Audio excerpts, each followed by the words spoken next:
बिस्मिल्लाहिर्रहमानिर्रहीम। अस्सलाम वालेकुम। आज हम एक टिप अकाउंटेंट्स और बुक कीपर्स के साथ शेयर करने जा रहे हैं। अकाउंटेंट्स और बुक कीपर जो भी अकाउंटिंग सॉफ्टवेयर में डाटा एंट्री कर रहे होते हैं, अकाउंटिंग की ट्रांजैक्शंस कर रहे होते हैं, और जब वो ईयर एंड में जाके रिपोर्ट्स में जाके ट्रायल बैलेंस निकालते हैं तो उस ट्रायल बैलेंस में अक्सर डिफरेंस आ रहा होता है। ये एक टेक्निकल एरर होता है जो कि सॉफ्टवेयर में होता है, जो कि अकाउंटिंग ट्रांजैक्शंस के दरमियान अक्सर आ जाता है। अब इस एरर को फाइंड आउट करने के लिए मुख्तलिफ़ किस्म की टेक्निक्स मैं आपके साथ शेयर करूँगा। अगर आपने जो ट्रायल बैलेंस निकाला है वो पूरे साल का है, अब उसको मंथ वाइज निकालें। फॉर एग्ज़ाम्पल, अगर आपने जनवरी से लेकर दिसंबर तक का ट्रायल बैलेंस निकाला है तो सबसे पहले आप उस जनवरी का ट्रायल बैलेंस निकाल लें, डेबिट क्रेडिट का टोटल चेक करें, कोई इसमें डिफरेंस तो नहीं आ रहा। फिर फरवरी का, मार्च का, अप्रैल का, इस तरह से मंथ वाइज आप ट्रायल बैलेंस निकालें और उस एरर को फाइंड आउट करने की कोशिश करें।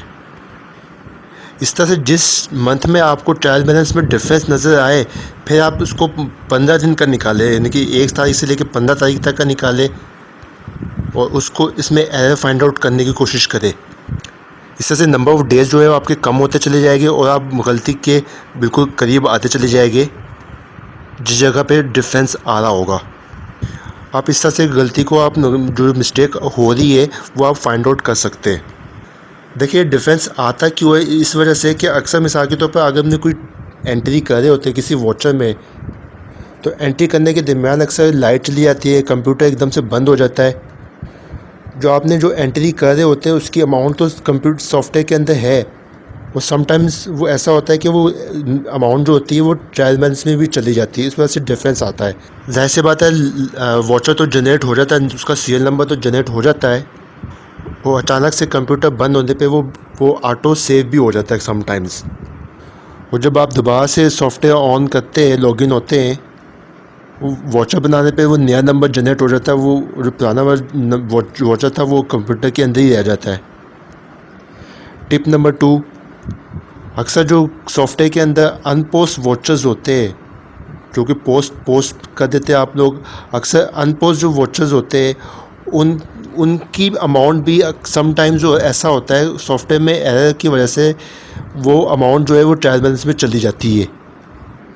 अगर आपके सॉफ्टवेयर में कोई अनपोस्ट वाचर्स की रिपोर्ट जनरेट होती हो तो वहाँ पे अनपोस्ट वाचर्स की रिपोर्ट निकाल के उसको चेक करें कि कौन कौन से वाचर्स अनपोस्ट हुए हुए, या तो उसको प्रॉपर तरीके से डिलीट करें।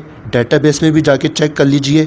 खैर, डेटाबेस में तो आप तो नहीं जा सकेंगे, आपको एक्सेस नहीं होगी डेटाबेस में जाने की।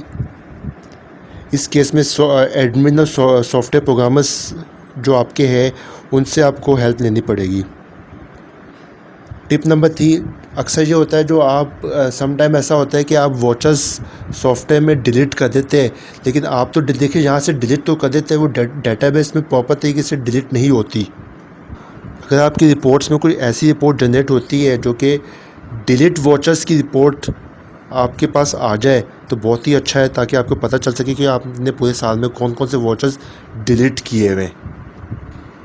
अगर ये आज की टिप हमारी अगर अच्छी लगी तो प्लीज़ वीडियो को लाइक करें और उस वीडियो को ज़्यादा से ज़्यादा शेयर करें। हमारे चैनल को सब्सक्राइब कर लीजिए। अब मुझे इजाज़त दें। अल्लाह हाफ़िज़।